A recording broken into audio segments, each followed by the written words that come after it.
Really, even when I started my undergrad, I was undecided. I didn't know what I would do with the rest of my life. So I was actually chosen to be the commencement speaker at my high school graduation, and that was a sign to me that maybe language was something that I was good at, and that writing was something I was good at. And eventually, it just evolved into this love for words, and yet from that sort of science and math background, this idea of looking at language scientifically really, really appealed to me, because it was something where I could take my love of systems and of structure and that kind of thing, but then apply it to language and to human interaction, which is something that I just absolutely, it's like a perfect pairing of all the things that I love.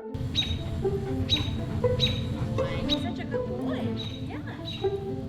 Throughout K through 12 education, language is about correctness. It's about learning the rules. It's about making sure that you write correctly. It's learning where all the commas go. Actually, if you ask people what grammar is, they think that it involves commas, right? But actually, from a linguistic perspective, grammar is not about commas at all. It's about structure. It's about the way that words combine to create phrases, which combine to create sentences, which combine to create discourse. It's about looking at how the language is put together from a systematic point of view, and then asking, what does that mean, right? If one person says it this way, and if one person says it this way, it's not that this person did it right and this person did it wrong, but it's that there's two different ways of doing this, and what does that tell us about who these people are and what their experiences have been, and how we can use language differently to create different means of expression and different types of discourse.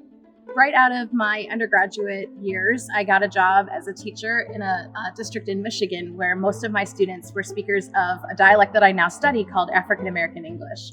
And that year was tough. I learned pretty quickly that I'm not a very good high school teacher.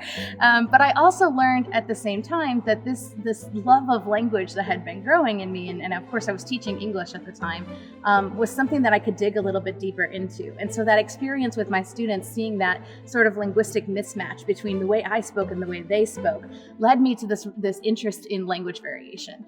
And so now I study language variation, and I look at these different dialects, and I look at how it is that in schools and in other situations in society, how we can better communicate with one another, how we can be more effective communicators, how we can be more empathetic toward the diversity that we see in language, and how we can accept that diversity for what it is and for the strength that it brings to our interactions with one another, especially in 2019, when we have a lot of issues coming to the fore about race and class and gender and all these kinds of things, language ties into that always. So we get to have these really, really important and interesting conversations about how language ties into those other systems of inequality, really. So like if someone says, hey, will you read my paper for me? I just want you to check it for grammar. What are they actually asking you to do?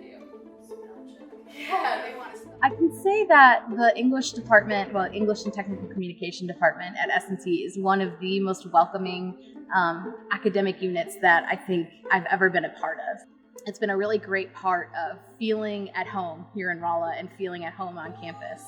And I think that there's this sense of, especially among folks in the College of Arts, Sciences, and Business, and us in the humanities and social sciences, this sense of camaraderie and purpose around not only our own work and what we do and what we research, but in how we can make our work and what we do relevant to the students majoring in engineering and the sciences, to help them to understand that what we have to offer is important to them and can really complement what it is that they're doing here at S&T as well.